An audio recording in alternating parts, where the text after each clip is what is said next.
สติดีสิ้นดีมีไว้เว้นห่างอาบายกินเหล้าเมาไม้ได้อะไรขึ้นมา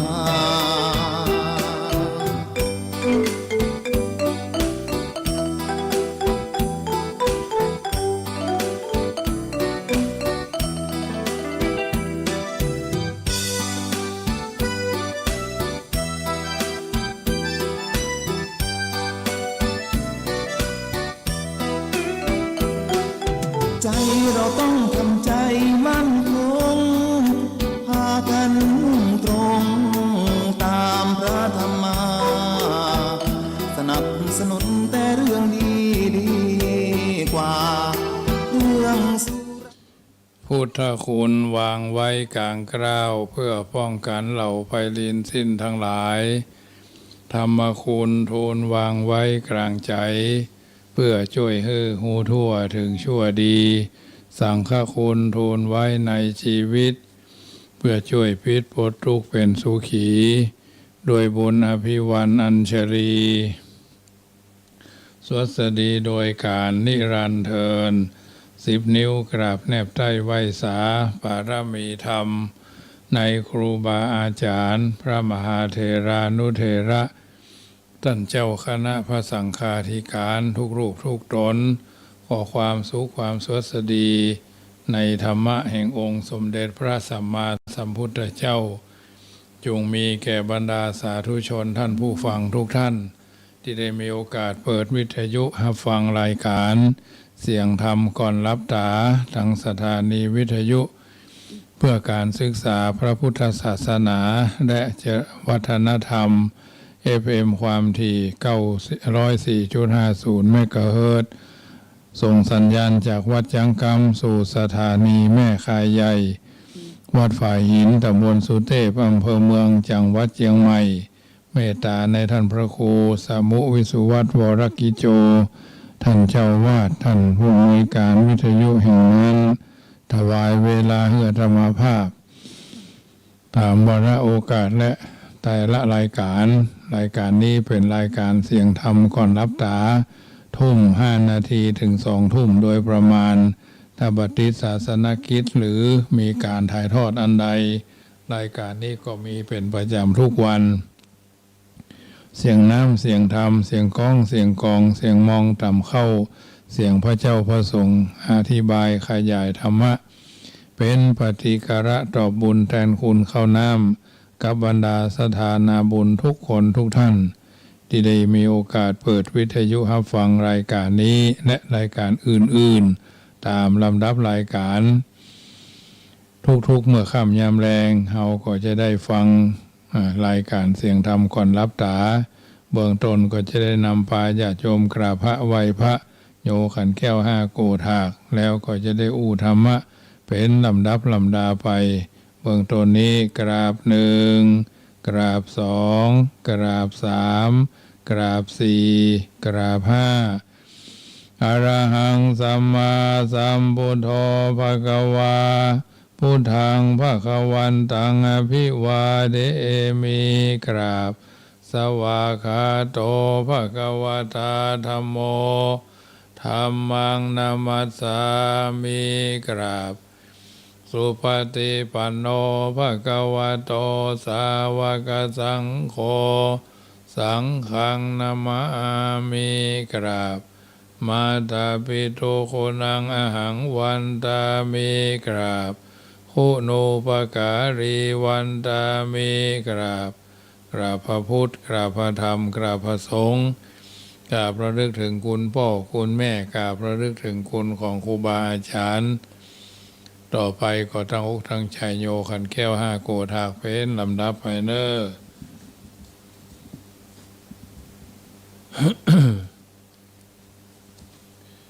โยสันนิเสโนวาระโพธิโมเลมลังสะเสนังมหันติงพิจโยสัมโพธิมากันจิงวะอนันตัญญาโนโรกุตโมตังปนามามิพุทธังอตังกิโกอริยปัตโต ยะนานังโมคปเวสายะอุจุกามะโกอายังสันติกโรปานิยานิโกตังปันนามามิตังปันนามามิธัมมังสังโฆวิสุทโธวราตคินายโยสันตินทริโยสัพพะมาราปะหิโนคุเนหิเนเกหิสมิติปัตโตอนาสโวตังปันนามามิสังฆังนามามิพุทธังนามามิพุทธังกุณาสาคารันตังนามามิธัมมังมุนีราชเดสิตังนามามิสังฆังมุนีราชสาวกังนามามิกัมมะทานังนิพพานาติกัมมุปายังนามามิกัมมะทานาทายากาจาริยังนิพพานามกุเทสักขังอัจจโยโนพันเตอจกมายะถาภรังยะถามุระหังยะถากุสลังเยมายังพุทธธัมมาสังฆกัมมะทานาตายากาจริยสังฆเตสุปัญจรัตเนสุอาทิเทวาปัจจุปเนวาอวิวายาทิวาราโหวากายเยนะวาวาจายะวามนัสสาวาปะมาตังวาการะวังวากาสิมาติสวายตาธัมมังปฏิกโรมาเตสันโนปันเตพุทธาติรัตนาตตาลัตนาปัญจกังอนุกัมปังอุปาทายาจยังอจยโตปฏิกันันโต ขามันโตอายติงสังวริสามานาปุเนวังปฏิกริสามาพุทธปูชามหาเตชะธรรมปูชามหาปัญญาสังฆปูชามหาราภาปูชาละเหปูชายะโตพุทเทยะติวาสาวะเกปะปัญจสมติกันเตติเนโสกาปริเทเวเตตติเสปูชายะโตนิพุทเทอกุโตภายนะสกาปุญญาสังฆตุงอิเมตามะปิเกนะจิอิมินาอาเกตุปาปุปาราชาปูชากรวะกะเมนะเมตยาพุทธสาสานัญจลภามหาเสยานุปัจจโตพุทโธเมตโยเทวปูจิโตสังสาเลสังสารันโตปิอภเยนะคามามหาเสนิพพานาปัจจโยโหตุโนนิจังนะโมตัสสะภะคะวะโตอะระหะโตสัมมาสัมพุทธัสสะนะโมตัสสะภะคะวะโตอะระหะโตสัมมาสัมพุทธัสสะนะโมตัสสะภะคะวะโตอะระหะโตสัมมาสัมพุทธัสสะพุทธังสรณังคัจฉามิธัมมังสรณังคัจฉามิสังฆังสรณังคัจฉามิดุติยัมปิพุทธังสรณังคัจฉามิดุติยัมปิธัมมังสรณังคัจฉามิดุติยัมปิสังฆังสรณังคัจฉามิตติยัมปิพุทธังสรณังคัจฉามิตติยัมปิธัมมังสรณังคัจฉามิตติยัมปิสังฆังสรณังคัจฉามิสรณะกัมมนังสัพพสิวิสัชาตินังทิปามันตาคตังวิยะยนาเสติวิสังโฆรังเสสัญจปิปริสัยังอนาเขตัมหิสัพพทาสัพพทาสัพพปานินังสัพพโสภินิวาเรติปริตันตัมภนามาเหวิโรปะเขหิเมเมตังเมตังเอราปะเทหิเมจัปยาพุเทหิเมเมตังเมตังการหาโคตามะเกหิจาปะทะเกหิเมเมตังเมตังทิปะทะเกหิเมจตุปะเทหิเมเมตังเมตังปังอุปะเทหิเมมามังอปะทะโกหินสีมามังหิสิติปะทะโกมามังจตุปะโตหิสิมามังหิสิปังอุปะโตสัพเพสัตตาสัพเพปานาสัพเพพุทธาจักเกวราสัพเพพัทรานิปัสสันตุมากินจิปะปะมาคมาอะปะมโนพุทโธอะปะมโนธัมโมอะปะมโนสังโฆปะมานะวันตานิสิริงสัพพานิอะหิวิชิกาสัตตปฏิอุณนาภิสระภูมุสิกากัตตะเมละกากัตตะเมปริตาปฏิกัมมันตุพุทธานิโสหังนะโมภะคะวะโตนะโมสัตตานังสัมมาสัมพุทธานังขันธปริตัง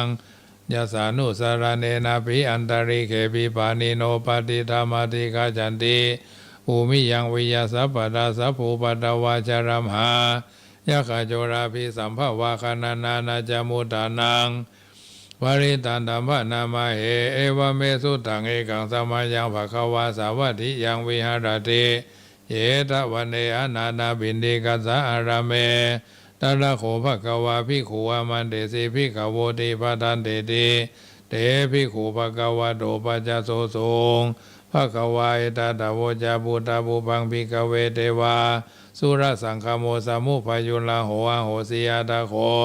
ภิกขเวสโกเทวานามินโดเทเวทาวติงเสอามันเตสิสเจมาลิสา เทวานังสังฆามาคตานังอุปาจยาพยังวาจัมพิตาตังวโร มังโสวามาเมวะตัสสมิสัมมาเยทัชคังอุโรกายตังอุโรกายธรรมมังหิโวทัชคังอุโรกายตังยัมภวิสติพยังวาจัมพิตาตังวโรมังโสวาโสปาหิยิสติโนเจเมทัชคังอุโรกายธรรมทัปจาปฏิสเดวราชสาทัชคังอุโรกายทัปจาปฏิสหิโวเดวราชสาทัชคังอุโรกายตังยัมภวิสติพยังวาจัมพิตาตังวโรมังโสวาโสปะหิจิสติโนเจวโรนัสสะเดวราชสาทัชคังอุโลกายตาอัตตาวโรนัสสะเดวราชสาทัชคังอุโลกายตาวโรนัสสะหิโวเดวราชสาทัชคังอุโลกายตังยัมภวิสติพยังวายัมพิตาตังวโรมังโสวาโสปะหิจิสติโนเจวโรนัสสะเดวราชสาอาจคังอุโรกายตาอัตตาปัจจปติอาตาอิสานัสสะเดวราชสาอาจคังอุโรกายตาอิสานัสสะหิโวเดวราชสาอาจคังอุโรกายตังยัมภวิสติพยังวาจัมพิตาตังวาโรมังโสวาโสปะหิจิสติเตตังโคปนาภิกขเวสกัสสวะเดวานามินทัสสะทัชคังอุโลกายตังปัจจปฏิสวะเดวราชสาทัชคังอุโลกายตังยาวรุณสวะเดวราชสาทัชคังอุโลกายตังอิสานัสวะเดวราชสาทัชคัง อุโลกายตังยัมภวิสติพยังวาจัมพิตาตังวโลมาหังโสวาโสปะหิเยทาปิโนปิปะหิเยทาตังกิสาหิโตสะโกหิภิกขเวเดวานะมินโทอวิตาราโคอวิตาโทโส อวิตาโมโหภิรุจัมพีอุตราสีปรายิติอาหัญญโคภิกขเวเอวังวัฏามิสเจตุมากังภิกขเวอารัญญคตานังวาลูกขามูราคตานังวาสุญญาคาราคตังวาอุปาชยาพยังวาจัมพิตาตังวาโรมะหังโสวามาเมวาตัสสมิสัมมาเยอโนตสรายตาอิติปิโสภควาระหังสัมมาสัมพุทโธวิชาจารณะสัมปันโนสุขโตโรกวิโตอนุตตโรปุริสัตตมะสารทิสัทธาเทวมนุสนังพุทโธภควติมะมังหิโวภิกขเวอนุสรตังยัมภวิสติพยังวาจัมพิตาตังวโรมังโสวาโสปะหิยิสติโนเจมังอนุสรายธาอัฏฐธรรมังอนุสรายธาสวากขาโตภควตาธัมโมสันติติโกอาการิโกเอหิปัสสิโกโอปนายิโกปัจจตังเวทิตาโพวิญโยหิติธัมมังอิโวภิกขเวอนุสรตังยัมภวิสติพยังวาจัมพิตาตังวโรมังโสวาโสปะหิยิสติโนเจธัมมังอนุสรายธาอัฏฐสังฆังอนุสรายธาสุปฏิปันโนภควโตสาวกสังโฆอุจุปฏิปันโนภควโตสาวกสังโฆยะยะปฏิปันโนภควโตสาวกสังโฆสามีจิปฏิปันโนภควโตสาวกสังโฆยะยะปฏิปันโนภควโตสาวกสังโฆสามีจิปฏิปันโนภควโตสาวกสังโฆยะติทังจัตตาริปุริสายุคานิอัฏฐาปุริสาบุคาราเอสาภควโตสาวกสังโฆอาหุนายโยภาหุนายโยตักขินายโยอัญชลีการณิโยอนุตรังปุญญกิตังโลกาสติสังฆังอิโวภิกขเวอนุสรตังยัมภวิสติพยังวาจัมพิตาตังวโรมังโสวาโสปะหิยิสติตังกิสาเหโตตถาคโตหิภิกขเวอะระหังสัมมาสัมพุทโธวิทัตโควิทัตโตสุวิทัโมโหอภิโรอาจัมพีอนุตราสีอปารายิติอิตามโวจาภควาอิตังวัตถุนาสุขโตอัตถปารังเอตัตโวจาสัทธาอรัญเยดุขโมเลวาสุญญาคเลวะภิกขโวอนุสเลธา สัมพุทธังพยังตุมากาโนทิยาโนเจพุทธังสรายธาโรกาเจตานะราสพังอัตธัมมังสรายธานิยานิกังสุเทสีตังโนเจธัมมังสรายธานิยานิกังสุเทสีสังอัตถสังฆังสรายธาปุญญเกตังอนุตตรังเอวังพุทธังสรันตานังธัมมังสังฆัญจาภิกขโวปยังวาจัมพิตตังวาโรมหังโสนาเหสติตินะโมพุทธายะพระพุทธไตรรัตนญาณมณีโนภราสีสาหัสสะสุธรรมาพุทโธธัมโมสังโฆยะถาพุทโมนะพุทธบูชาธรรมบูชาสังฆบูชาอาคีทานังวรังคันทังสีวรีจมหาเถรังอังวันทามิโทระโตอังวันทามิธาตุโยอังวันทามิสัพพโสพุทธธัมมาสังฆบูเชมิสัพเพพุทธาสัพเพธัมมาสัพเพสังฆาปรปัตตา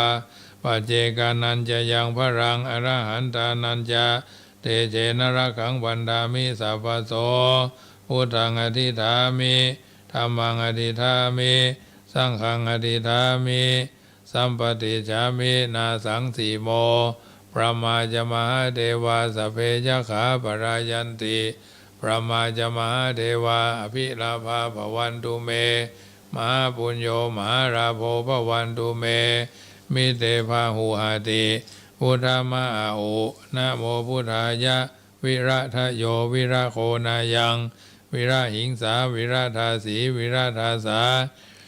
วิระอิทิโยพุทธสามานีมามะพุทธสาสวะโหมสัมปติจามิเพ่งเพ่งพาพาหาหารือสวาธุสวาธุพระปัญญาปาละมี30ทัศสวาธุพระปัญญาปาละมีวัดแวดล้อมวิริยาปาละมีอ้อมระวังดีศีลปาละมีบางออกบางดับเมตตาปาละมีป่าแป้ดังปืนดานาปาละมีเป็นพื้นดังต่ออุเบกขาปาละมีก่อเป็นเวียงสัจจะปาละมีแวดละวังดีเป็นไม้ใต้คันตีปาละมีกายเป็นหอกเป็นดาบบังหน้าไม้และผืนไฟอธิฐานหน้าปาละมีพันดาบไปทุกแห่งแข็งแห่งป่าฝูงหมู่มารผีสางภายเพศทุกทวีปพบที่พังภายนี้นางทอรานีอัศจรรย์โซซาเหมือนฟันอยู่ข้างๆน้ำนาทีนองกว้างดอกกว้างแตกที่ฟองระนองระนอกกลายเป็นข้าวดอกไม้ถวายบูชาผ้าแก้วแก่นได้สาตานพระผู้ทางเอ่ยจงมาภายโปรดอนุญาตโทษโปรดผู้ฆ่าแท้ดีหลีแม่ธรณีออกมาหีดมวยผมอยู่ที่ท่าจ้างหายคายขจังงาซับดินพ่นน้ำนาทีลงพัดผายออจ้างภายหักโตบเท้าพยามานห้องเอาปูนกลัวกับย่อมือคืนโดนหัวใส่เข้าผู้ฆ่านี้เล่าได้ชื่อว่าลูกศิษย์พระพุทธเจ้าผู้มีบุญสมภารอันมากนักพระพุทธเจ้าจึงตั้งพระปัญญาปาละมีไว้เก้าชั้นตั้งไว้ตั้งหน้าก็ได้เก้าชั้นตั้งไว้ตั้งหลังก็ได้เก้าชั้นตั้งแต่หัวแผ่วตีนก็ได้เก้าชั้นตั้งแต่ตีนแผ่วหัวก็ได้เก้าชั้นแสนวาลูกปืนเจ้ามาเสมอเหมือนฝนแสนหาก็บ่มีมาจะใกล้ได้ข้าพระเจ้าเลยได้ชื่อว่าพุทธกุณังธรรมกุณังสังฆกุณังพุทธอินตาธรรมอินตาสังฆอินตาอัสสหแม่ธรณีผู้อยู่เหนือน้ำผู้อยู่ก้ำแผ่นดินกันข้าได้ระลึกคือถึงหาคุณพ่อคุณแม่คุณครูบาอาจารย์คุณพระแก้วเจ้าทั้ง3ประการคือคุณพระพุทธคุณพระธรรมคุณพระสงฆ์คุณแดดคุณฝนคุณน้ำคุณลมคุณไฟคุณกุศลเจ้าก็ดีคุณพระเจกเจ้าก็ดีคุณพระตนเมตตาภาวนาเจ้าก็ดีจงมาสัมพีทักษ์รักษาคุ้มครองทั้งกำหน้าและกำหลังยังตนตัวแห่งผู้ฆ่าตั้งแต่ทีฆากาลยามนี้วันนี้ค่ำคืนนี้และต่อไปนี้จิ้มแด่เธอพุทโธพุทธังรักษาธัมโมธัมมังรักษาสังโฆสังฆังรักษาพุทโธพุทธังอรหังธัมโมธัมมังอรหังสังโฆสังฆังอรหังพุทโธพุทธังกันหะธัมโมธัมมังกันหะสังโฆสังฆังกันหะอายุวันโนสุขังพลังอิมินาปุญญาตาเนนะ ด้วยบุญทานตั้งหลายมวลผงนี้นาพายแผ่ขอจุงแผ่ไปรอดแดนสูดไปถึงทอดไปรอดถึงเมตตาไตรยะเทวบุตรตนโยดกับตั้งพญาอินตาเจ้าฟ้าโสดสองสวรรค์ตั้งพญาเวสสุวรรณและเท้าจตุโลกคือพญาทัตตะลาทาโสดสวัสดีพญาวิรุณหสลีองค์อาจพญาวิรูปคราชราชาพญากุเวลาอุตรทิสาภาพควายด้วยเถจาบุญย้อยใหญ่ภาละผลขอจุงไปรอดเทวบุตรเทวดาตั้งกรมจตุทิสาตลอดเงี่ยงน้ำหยาดพัทวีถึงธรณีชื่อเท้าดือโลกนางน้อยโสกมพระรวงพระดิยาพวงทุลีตั้งบุตรบุตรีนาฏน้อยบ่อกิ่งห้อยกับหายขอเทวดาเป็นสักขีหมายเที่ยงมั่นคืออาทิตย์จันทร์อังคารพุธพฤหัสศุกร์ลาวเสาร์ลาหูเกตนาคาตฤกษ์วิเศษ27ตัวทั้งหลายจงฮือกุศลนี่นาภายพระแผ่พับผายแผ่ไปจุจอดใกล้คือได้อนุโมทนาตั้งเวหาภายต่ำใต้เท่าข้าตั้งหลายได้แล้วจงฝากไปถึงพ่อแม่ที่มวยมิ่งมิตรพ่อเกิดแม่เกิดเจ้ากรรมนายเวรปู่แทนย่าแทนเทวดาวัดวาอารามเสียชุติอันเสี่ยงชีวิตหากสูญหายตั้งปู่ย่าตายายเช่นตระกูลเป็นเก้าเช่นตระกูลเป็นแดนแสนขั้นตระกูลเป็นขนาดท่านเจ้าเหล่านั้นเขาเจ้าเหล่านั้นฝูงเจ้าเหล่านั้นที่ทุกข์ละกรรมลำบากห้อนบ่ได้อาบอยากบ่ได้กินมาฮับเอาส่วนบุญปัตตาอนุโมทนาใหม่คุ้มของปกป้องขจัดโผยภัยเคาะเมื่อรับเมื่อตื่นเมื่อยืนเมื่อเตียวเมื่อเกี้ยวเมื่อกินข้อ13นาม15ข้อทางหน้าและโดยก้นถึงหลังขอฮือมั่งไม้มุ่งมาขอฮือมาลายหายเสี่ยงครูบาอาจารย์กรรมวาจาจารย์อนุสาวนาจารย์ครูเก้าครูปลายครูตายครูยังน้อยใหญ่ขอกุศลนี้ไต่ตามตันตั้งภริยาลูกหลานแผ่วเผ่าพงพันฝูงอันตายไปอนันต์อเนกยุงฮือปากโคตเกิดเป็นเครื่องทิพเทศทันตีหลอนได้ตายไปเป็นเพศเป็นผีลูกการีนรกใหญ่ขอกุศลนี้ฝ่ายนำหาตั้งสัพพะสัตตาน้อยมากขอถวายกุศลนี้ไปรอดไว้จุงฮือได้ถึงสุขเสวยผลขอฮือได้ผลทุกอันจักอันนาขัดสนจุผู้ขอเทวดาหูเมื่อหยาดน้ำเมียดหมายตาลนั่นจุงจักมีเที่ยงแท้ดีลีบ่เท่าแต่นั้นผู้ฆ่าตั้งหลายก็กลัวเป็นโทษด้วยกายกรรมทางกายวจีกรรมกรรมมโนกรรมกรรมเกิดผู้ฆ่าตั้งหลายก็จึงได้คงขวายมือ10 นิ้วตั้งวางกิ้วกายเกศาแตนเข้าดอกไม้เพื่อถวายบูชาแทนดอกไม้และลำเทียนมาจำเนียนไว้ที่ใกล้สามุขีฐานเพื่อจักถวายเป็นทานขอสุมาน้อมขาบตามพระปาทบาทคาถาว่าอาจโยโนพันเตอาจกมายะตาภะเลยะตามูลายะตากุสเลเยมายังพุทธธรรมสังฆกัมมตานาตายากาจาริยสังฆเตสุติเทวาปัจจุปันเนวาวิวายาทิวาลาโอวากาเยนะวาวาจายาวาสัพพังโตสังฆมันตุโนเอาละสถานาบุญทั้งหลายคำยำแรงของวันนี้เป็นคำยำแรงของวันพุธที่6เนาะกิจการงานทำบุญก็หลายที่โดยเฉพาะช่วงนี้ก็พากันไล่ลังทั้งเทกันไปงานไหว้สาบรมสารีริกธาตุที่วันห้องว่าศูนย์พืชสวนโลกเนาะพืชสวนโลกวันนี้ก็เป็นวันที่6ละวันพุธก็เป็นวันรองสุดท้ายวันก็เป็นวันสุดท้ายเนอะมีโอกาสก็ไปไปเจ้าก็ได้หลาย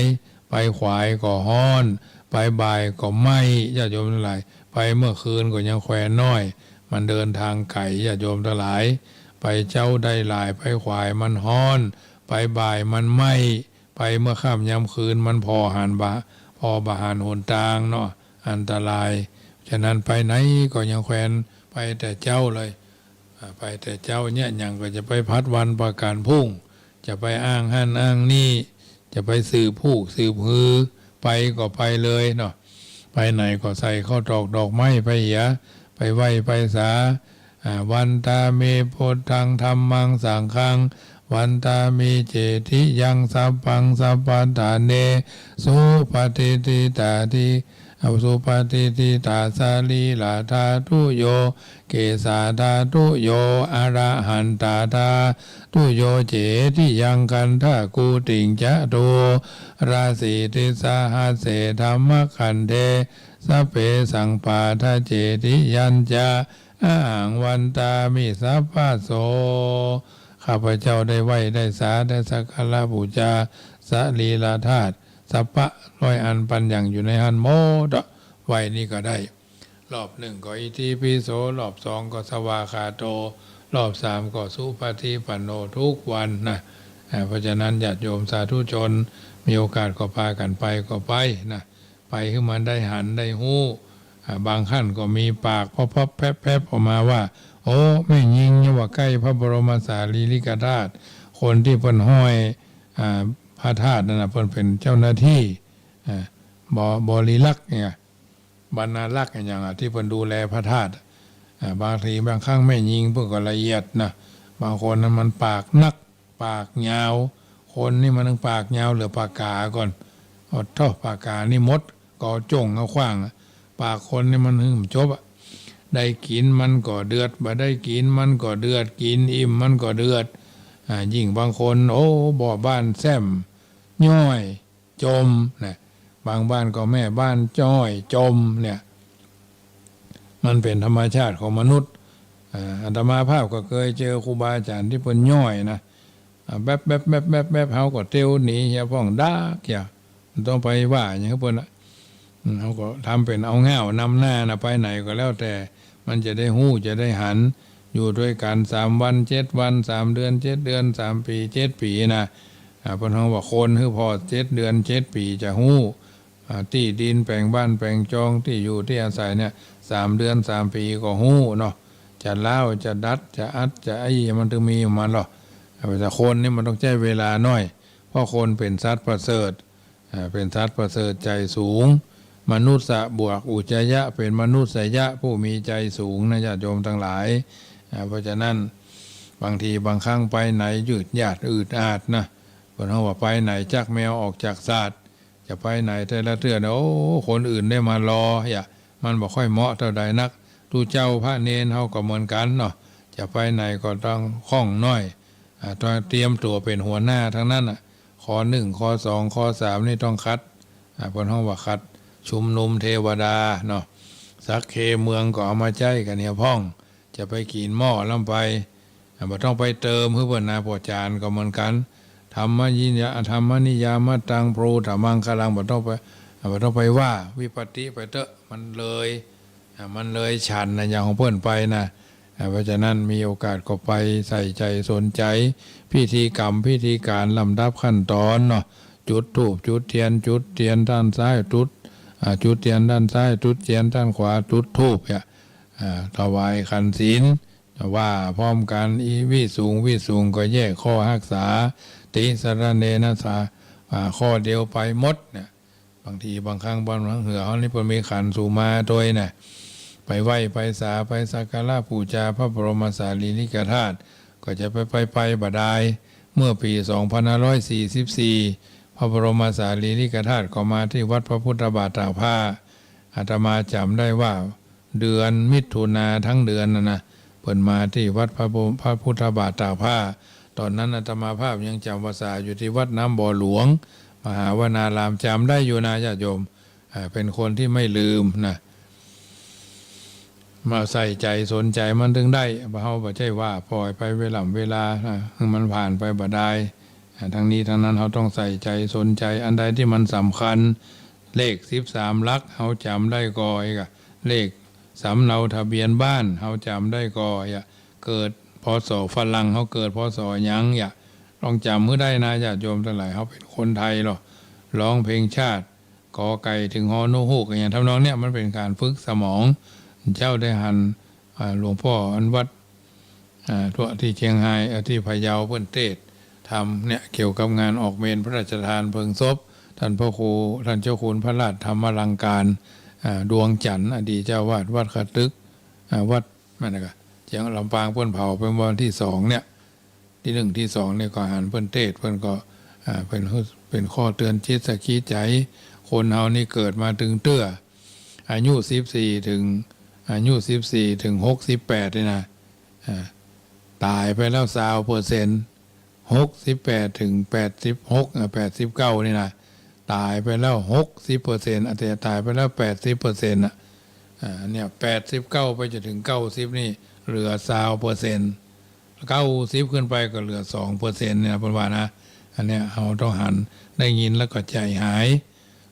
แต่ทางนี้ทางนั้นถ้าเราดูแลสุขภาพดีก็ไปเรื่อยๆนะยิ่งอายุนักขึ้นก็กินน้อยลงพักผ่อนน้อยลงเนาะสะดุ้งตื่นนะเพิ่นฮ้องว่าบางคนมันหมาอันนะมันเลยหมอมันอวดดีเหลือหมอมันเลยหมอก็ดอกไม้จันทร์นะก็จะโยมทั้งหลายที่แน่นอนนะเพิ่นว่าก็บ่ฟังนี่เพิ่นเตือนก็บ่ฟังเนี่ยเพิ่นบ่ใส่ใจโอ้เป็นอย่างนั้นหมอก็ตายไปว่าหมอก็ตายพยาบาลก็ตายเพราะฉะนั้นสมัยโควิดเนี่ยมันล่างโรคแท้ๆนะเดี๋ยวไข้หวัดใหญ่มาทำละเดี๋ยวนี้โรควูบเริ่มมาทำแล้วเลยบางทีบางครั้งช่วงนี้ก็มีข่าวหลายๆอย่างเมืองตากนี่ก็บุ๊บผู้เจ้าอาวาสบุ๊บเจ้าอาวาสเอาเงินไปคนที่อยู่ใกล้ชิดนะอำเภอป้าวก็2-3 วันนี้ก็มีข่าวเกี่ยวกับคนเขาว่าแบล็กเมย์ครับอย่างมั่วบางอย่างเมย์มั่วนะคอยฟังข่าวกันไปวัดในอำเภอป้าวเนาะแต่บอกว่าวัดเรื่องต่างๆต้องใส่ใจครูบาอาจารย์แต่ละวัดก็เหมือนกันวัดไก่บ้านอย่างวัดจังกำเนี่ยสุ่ม4สุ่ม5บ่ได้ธรรมาภาพนี้เจอบ่อยเอาสตางค์ไก่เอานะจูงรถมาน้ำมันมดพ่องจะไปหั่นจะไปนี่พ่องเนี่ยก็มันยังเข้ามาจัดไก่จากคนทางหลวงเข้ามานี่เกือบ300-400 เมตรนะมันก็ยังเข้ามาอยู่นะมาหั่นมานี่มาหาญาติหาโยมเพิ่นห้องภาษาเมืองมันวอกตื้นนั่นน่ะญาติโยมทั้งหลายวอกธรรมดาเนี่ยมันบ่ค่อยดีเท่าใดนักนะทางนี้ทางนั้นสุ่ม4สุ่ม5บางทีบางครั้งก็ได้แฟนฝรั่งมาทำท่านั่นท่านี้ต้องระวังนะเพราะว่าวัดไก่บ้านต้องทำใจน้อยสนใจใส่ใจทำวัดให้มันสะอาดก็พอละแต่ละคนแต่ละท่านก็ถือว่ามีวิถีชีวิตของแต่ละท่านเป็นอัตลักษณ์อยู่แล้วนะปากของคนเราทำหน้าที่อยู่2 อย่างนะกินกับอู้การกินถ้ากินของบดีเข้าไปก็เกิดโทษเกิดตากับร่างกายการอู้ถ้าเป่งวาจากำอู้ที่บดีออกมาเล่าหน้าจาขวัญนินทาว่าให้บ่ฮู้ก็ดันว่าฮู้บ่หันก็ว่าหันเปิ้นฮ้องว่าตาบอดน้ำแจ้ง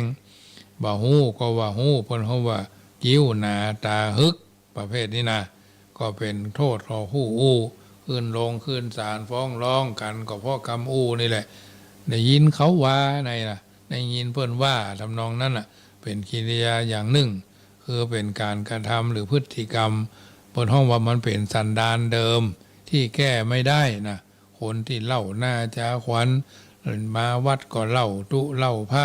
อยู่บ้านก็เล่าผู้ช่วยพ่อหลวงอสม.ปู่จานพ่อง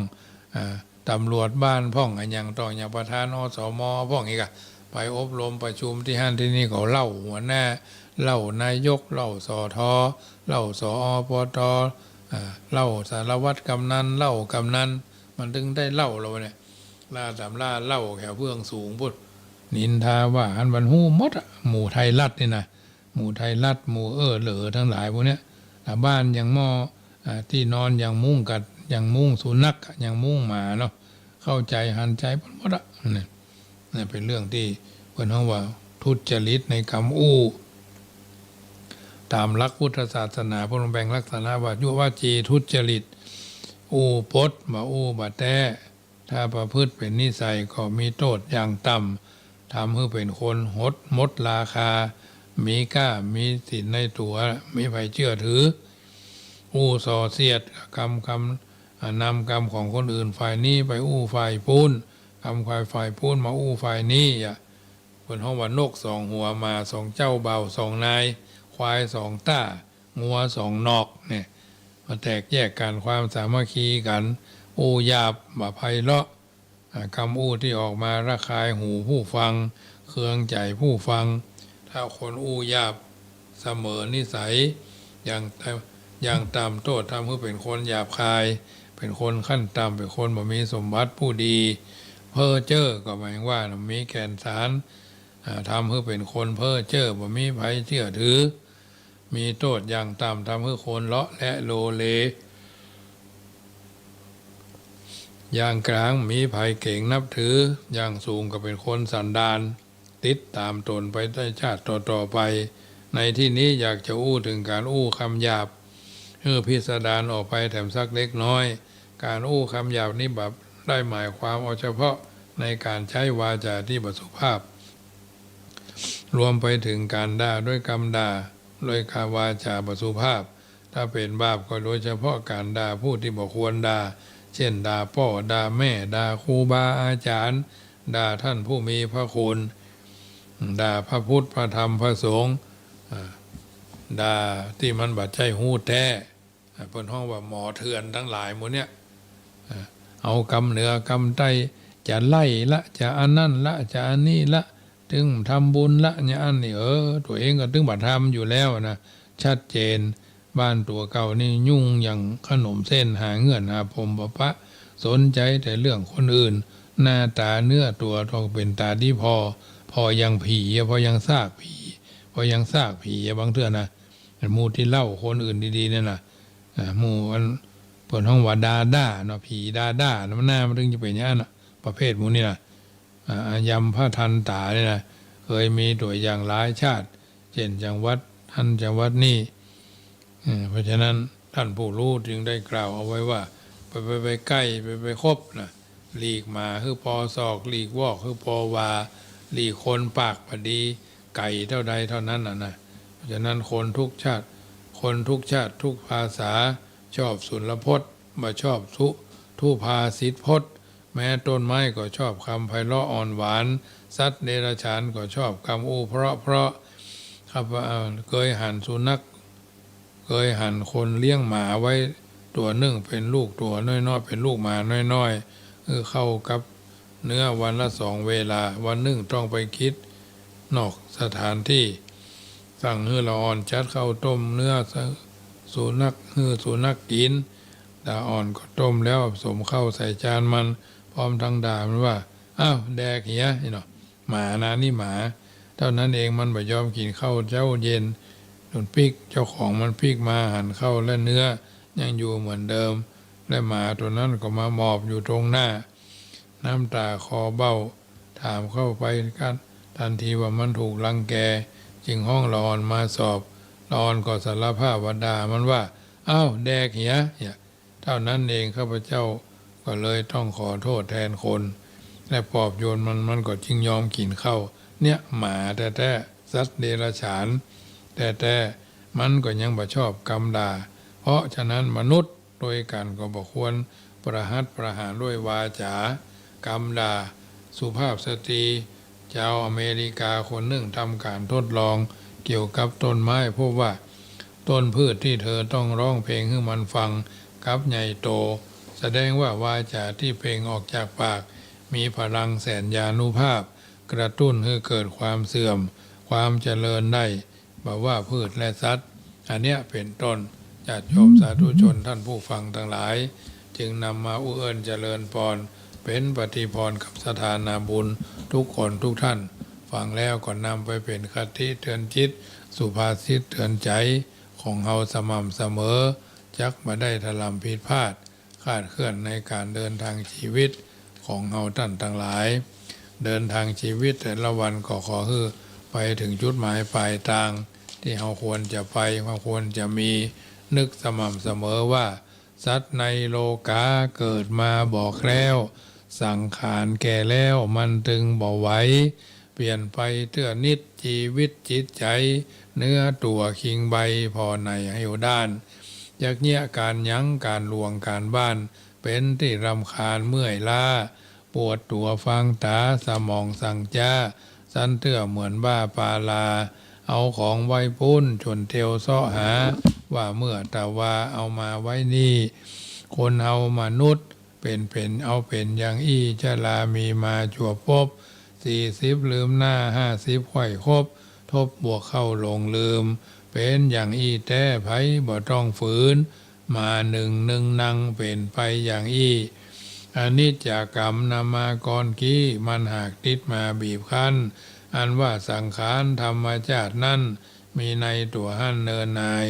หนุ่มแก่ก็ลุหุไปจนตายเปรียบเหมือนตุงใจบนข้างเชือกห้อยถูกแดดถูกฝนลมพัดเถื่อน้อย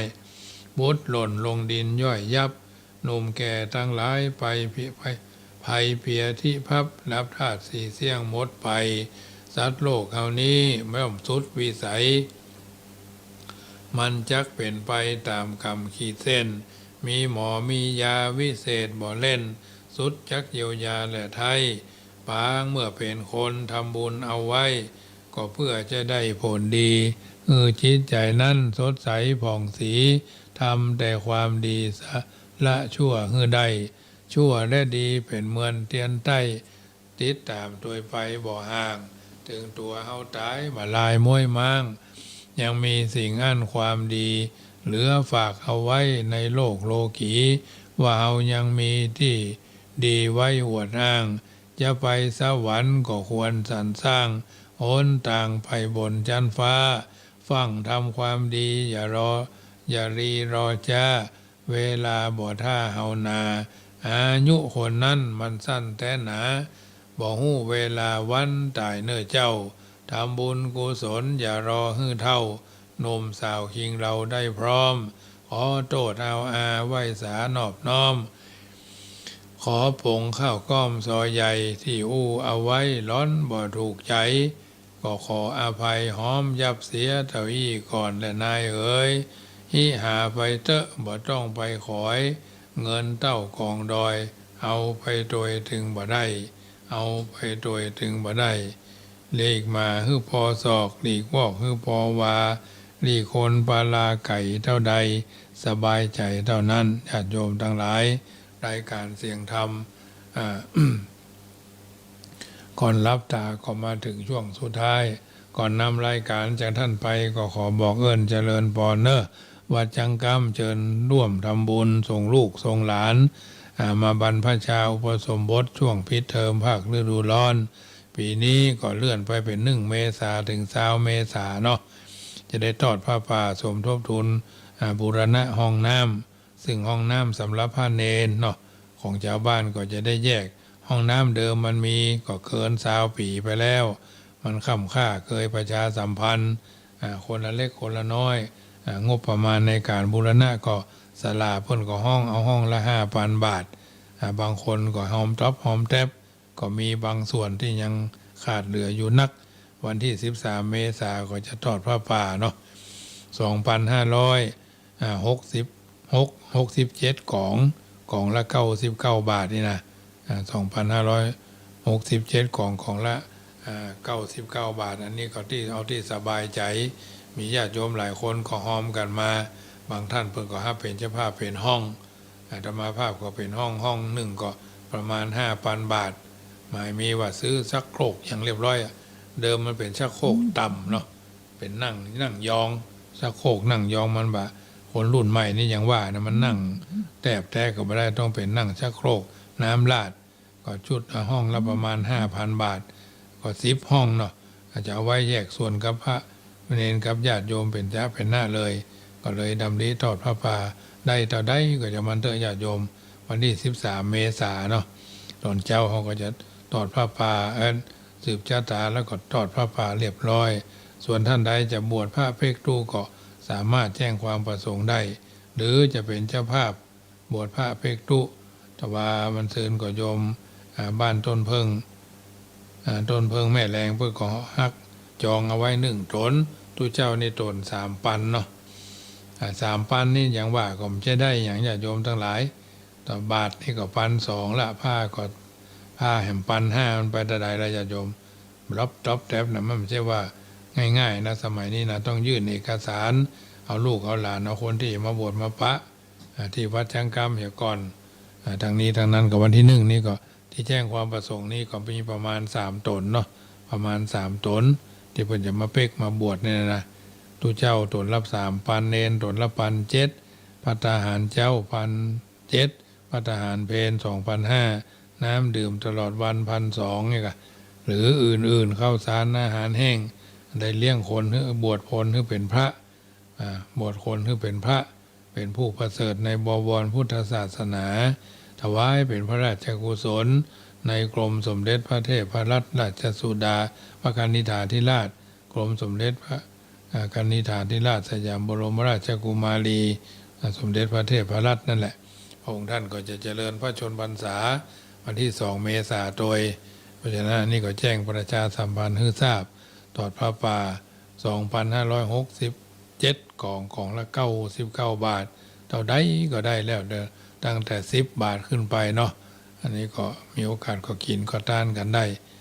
ทั้งนี้ทั้งนั้นก็ระหว่างวันที่17 มีนาถึง23 มีนานี่ก็คงไม่ได้อยู่เนอะไม่ได้จัดรายการเพราะไปอบรมพระอุปชฌาย์เป็นครั้งที่4เนาะครั้งที่4 18 ถึง 23ก็คงจะบริบูรณ์แล้วนะก็ถึงแจ้งไว้ล่วงหน้าวันนี้สมสมัยได้เวลาจะขอนำรายการจากท่านไปก่อนเนอะรัตนัตตยานุภาเวนะรัตนัตตยเตจสาพุทโธบังซ้ายธัมโมบังขวาสังโฆบังกายาอะระหังบังเขสาอะระหังพุทโธนะโมพุทธายะอายุวันโนสุขังพลังรับเป็นสุขตื่นเป็นสุขกันทั่วหน้าเทวดาปกป้องรักษาพระอินทร์หันก็ชื่นชมพระโหมหันก็มือก็เมตตาหิปันมาหาปันได้จุคนจุท่านนั่นจุงจักมีอายุวันโนสุขังปะ